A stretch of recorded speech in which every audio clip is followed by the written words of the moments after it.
Պապյան, ինչով է պայման։ Այդ նույն հարցազրույցում, որ ասում եք 430 է, հա, ադրբեջանական բենզինը, հիմա տատանուն կա, բարձրացում կա, ինչով պայմանավորված է։ Շատ պարզ, ադրբեջանական բենզինը հենց գալիս է 430-ով,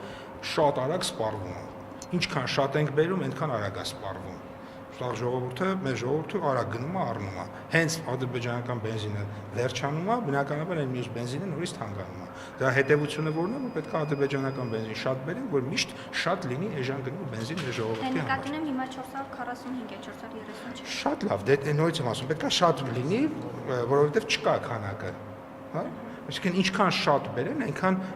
գները կիջնի ներքև։ Դրա համար որովհետև մեր ժողովրդի մոտ դա շատ տրամաբանական է։ Մարդիկ ինչի պետք է օրինակ 500 կամ 500, մինչև այդ ապրանքի մուտքը Հայաստան, ես ռեգուլյար բենզին տեսել եմ 500-520 դրամով։ Հիմա եթե անգամ դեր ասած գինը, դրանք օրինակ 440 կներեք, հա, հիմա տարբերությունը, եթե 445-ը եւ եղել է օրինակ 500 դրամ, տարբերությունը եղավ 55 դրամ, 520 էլ է եղել, եղավ 75 դրամ։ Կներեք, ամեն միլիտրը 75 դրամ, 10 լիտրը եղավ 750 դրամ, ամեն 10 լիտրի մեջ 750 դրամ եթե մարդը խնայում է։ Կամ ավելի շատ, որովհետև շատ երբ որ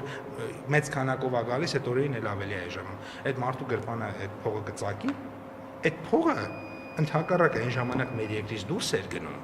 Հիմա մնում է մեր երկրի ներսում, որովհետև մեր քաղաքացին, որ գնում է, ասում է, ինձ 10 լիտր բենզին լցրեք։ Եվ օրինակ 800 դրամ խնայում է, դա նշանակում է 800 դրամ գումար, քիչ է իր գրպանից գնում եւ իհարկե հարկերը բանը որ հանենք, կարող է պարզվի, ասենք մի քանի 100 դրամ էլ քիչ փող մեր երկրից դուրս է գալիս։ Իսկ մենք ինչ ենք տանելու Ադրբեջանը, այսօր մենք այդպիսի քննարկումներ կան, չէ՞։ Քննարկումներ կան։ Հիմա տեսեք, Ադրբեջանը բազմաթիվ ապրանքների ցանկ մեզատվել, որ ինքը կարող է Հայաստան արտահանի, մենք էլ իրենց։ Բայց դեռևս, այսպես ասած, չկան այնպիսի մրցակցային լրջագույն առավելություններ, իհարկե նաև հասկանալի է տարբեր տեսակի մշակույթ, հոգեբանական եւ այլն, process է, որը լինելու է, առևտուր լինելու է, ես ուղղակի վստահ եմ, որ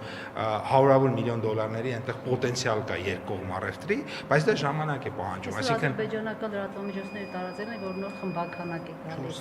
Դիզելային քիչ գիտեք այդ մասին, ինչ է բենզինը։ Այդ գործը, գիտեք, այսպես ասեմ, ինքը արդեն թողել ենք բիզնեսին։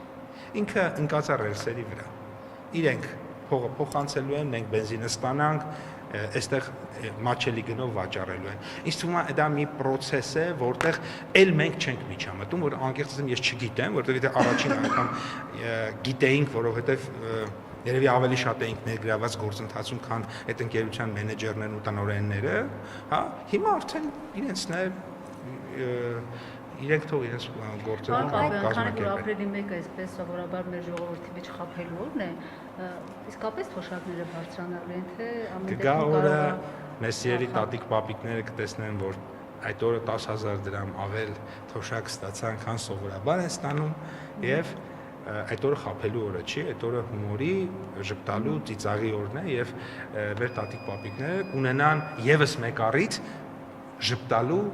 ծիծաղելու եւ իրենց ծերությունը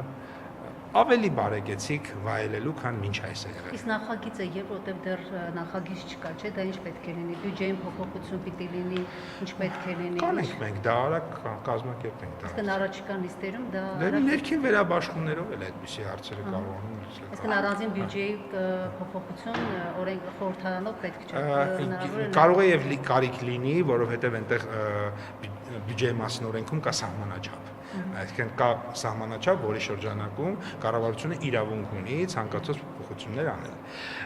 Կա մի սահման, որից դուրս իրավունք չունի։ Ես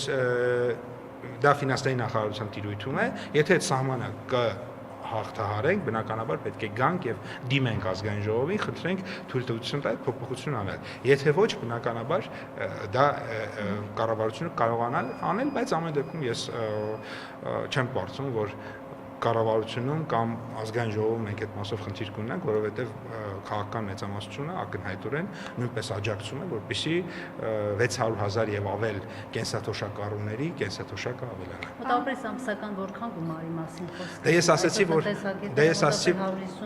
միլիոն դոլարի Տեսեք, 75 միլիարդ լրացուցիչ իմ հաշվարկներով մոտավորապես այդքան լրացուցիչ գումար է պետք լինելու։ Դրա մի մասը արդեն իսկ կա, որովհետև մենք ունենք ռեզերվներ, մի մասը արդեն իսկ կա, որովհետև տնտեսական աճի պոտենցիալը տեմպերը մենք տեսնում ենք, լրացուցիչ նաև եթե կարիք առաջանա, արդեն կտեսնենք։ Մենք որոշակի ծրագրերում կանենք նաև մենք անընդհատ մեր ծրագրերի մեջ օպտիմիզացիա ենք անում եւ մաքսիմալ արդյունավետ ծրագրերն ենք միայն թողում որ մնա։